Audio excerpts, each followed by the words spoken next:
Wanja's Health Diary this morning talks about diabetes.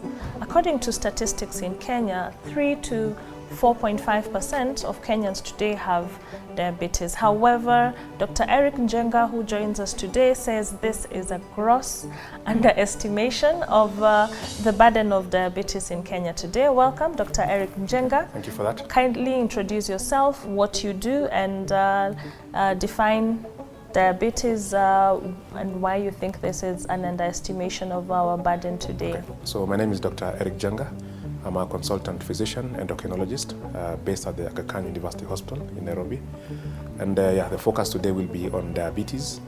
So starting off, our prevalence as per current statistics, we are rated at around 3 to 4.5% with regard to our local prevalence in diabetes.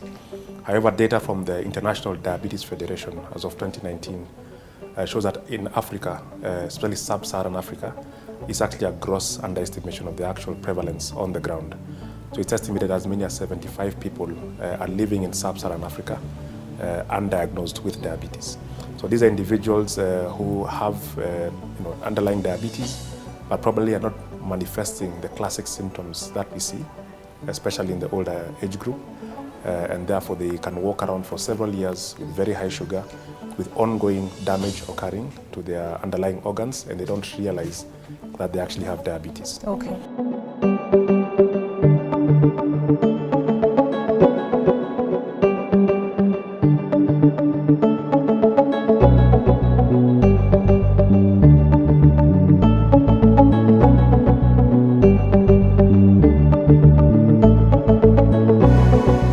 Let's talk about screening, and you mentioned a key point that most people are out there and they have no idea that they have diabetes, or they have risk factors that increase their chances of developing diabetes. What are some of these pointers that you look for during a screening session? We can start with the signs and symptoms, but again I emphasize, diabetes and high blood pressure are referred to as silent killers.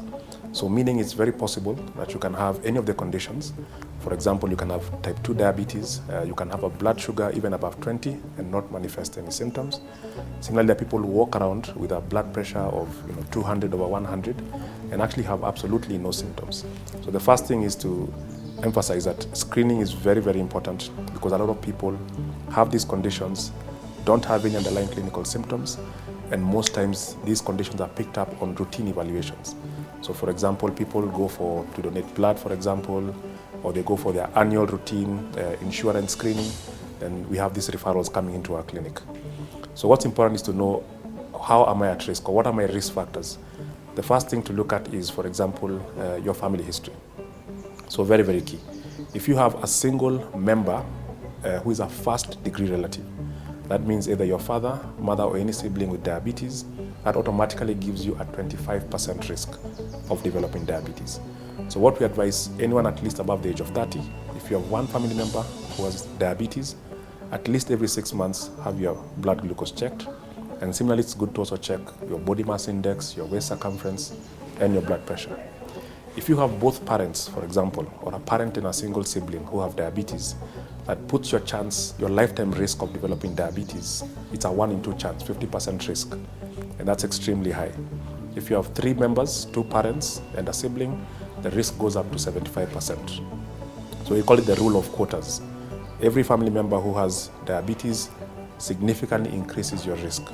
So if you have several members in your family who have diabetes, we actually say start the screening much earlier, because nowadays it's not unusual for even us to see people who are 24 years, 25 years coming with type 2 diabetes.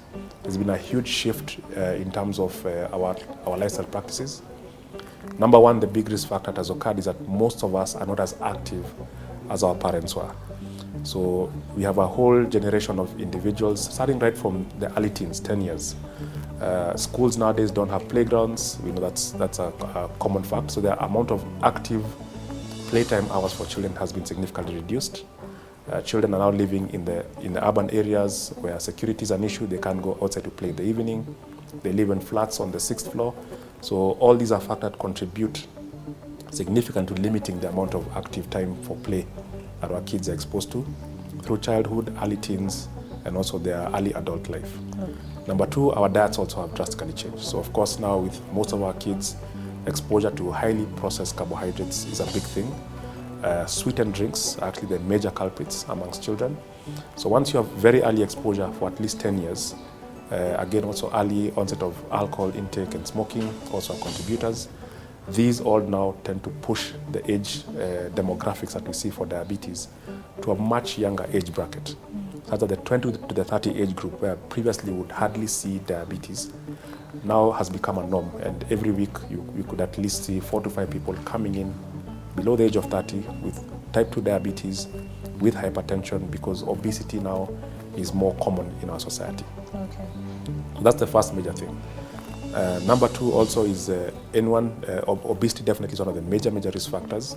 So lack of exercise is another major risk factor.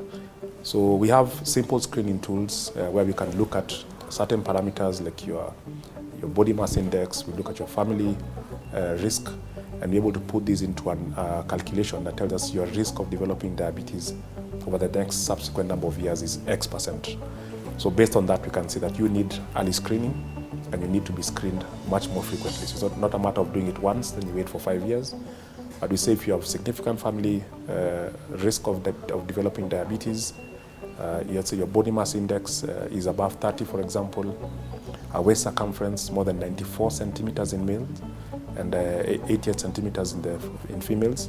Some cutoffs are even much lower. They could go down to 81 centimeters for females, but it depends on the populations that you look at. Then we say at least get screened early on. There are those now who will develop overt symptoms. Yeah, eventually, once you live with diabetes, even if it's undiagnosed for a certain duration of time, eventually you will start to manifest symptoms. So common symptoms include, one, unexplained weight loss. So you're not exercising, you're not dieting, and all of a sudden you're losing significant amount of weight. So those are signs that you have diabetes. Weight loss is much more dramatic in those who have what is called type 1 diabetes. That is the children and also early adulthood, the late teens and early 20s.